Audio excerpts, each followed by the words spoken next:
Abhishek Kumar, and you have qualified this time civil services. तो आपने अपना BTech graduation जो किया है वो आईआईटी रुड़की से किया है. It's a very famous, like you have been from prestigious institutions. So आपने सिविल सर्विसेज के लिए कैसे डरे? बिकॉज पीपल, अगर हम सारी जो यंगर जनरेशन है, हम इसी तरह से डाइवर्ट हो रहे हैं कि हाँ आईआईटी के लिए जा रहे हैं, फिर उसके बाद हम सिविल सर्विसेज में. तो आप थोड़ा सा मुझे बताएंगे मतलब किस तरह से आपने इस तरह चेंज किया? मैंने इसलिए डिसाइड किया because the profile of civil services, the challenge and diversity it brings to us, and it was very clear in my mind. Like when I was in fourth year, I had started my preparation for civil services when I was in fourth year, and throughout time, like it was my third attempt, so throughout time मेरा preparation और strategy जो है वो evolve होती गई, और in third attempt I was able to crack it.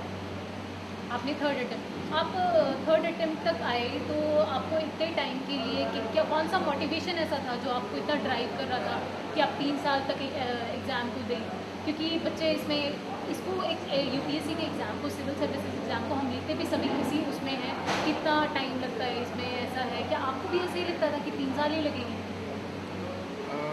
मुझे time का फैक्टर नहीं लगा. I was also doing job, मैंने जॉब के साथ प्रिपेयर किया, एंड मुझे हमेशा अंदर से मोटिवेशन रही है. Because I would like to say कि अगर I like study when we are preparing for it, तो हमें या तो जो मोटिवेशन और डेडिकेशन है, या तो अगर कुछ लोगों को जैसे इंट्रिंसिक मोटिवेशन नहीं आती, तो like when they are clear about their job and what they actually want from their life, तो आई थिंक बेटर अंडरस्टैंडिंग अगर उनकी होती है तो मेरे ख्याल से मोटिवेशन खुद ही अंदर से डेवलप होता है. और जब मोटिवेशन, मुझे मेरे केस में हमेशा ये रहा है कि हमेशा मोटिवेशन और डेडिकेशन ने ही मुझे ड्राइव किया है. So like throughout these 3 years I was able to stick to my study plan and schedule and strategy. I was always disciplined enough to follow the schedule. Apart from the job, it was always hectic, but the studies were more like मुझे ज़्यादा peaceful लगता था. So एक तरीके से मैं खुद ही discipline, dedication, it drove me through. So what was your strategy, like with the job you prepared?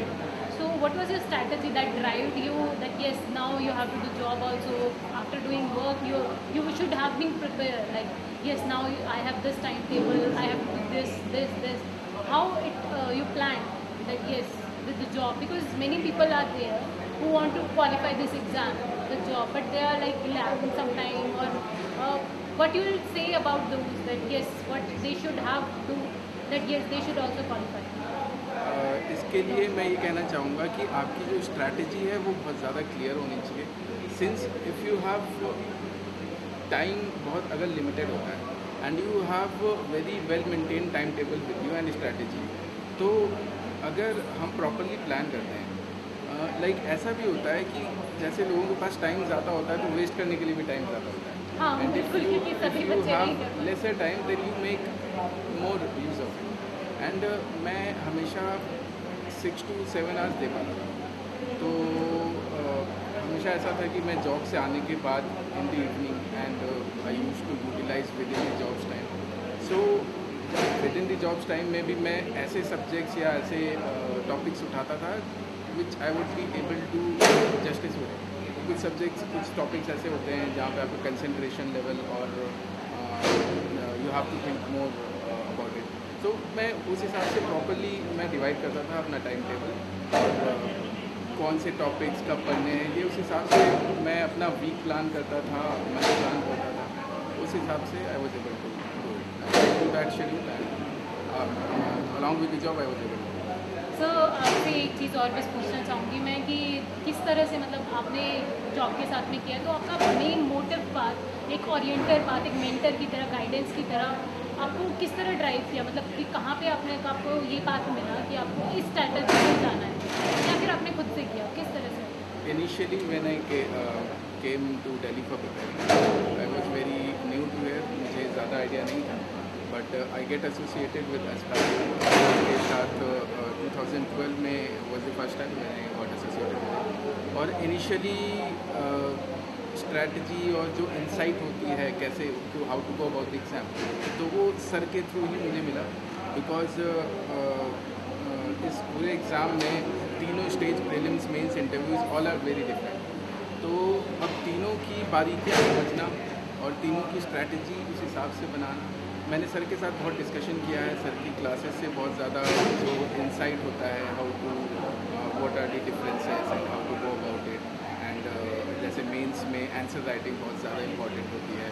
It has to be very widely covered, there is proper way about it. I think it gets evolved with the practice. So sir के साथ बहुत practice की है, sir ने बहुत guide भी किया है। सो आई थिंक बहुत बड़ा हाथ रहा है सर का मेरे एजुकेशन। सो मैं थैंक कहना चाहूँगा अंकित सर को और एस्पायर। आपके इस जवाब से यही लगता है कि गुरु की हमेशा ज़रूरत होती है कहीं पे भी। अगर हम कुछ सीखना चाहते हैं तो एक गुरु है जो हमें हर चीज़ बता सकता है, हमारी कमियां, हम कहाँ पे जा रहे हैं, किस तरह से जा रहे हैं, उस तरह से। चलिए, thank you so much, thank you and congratulations.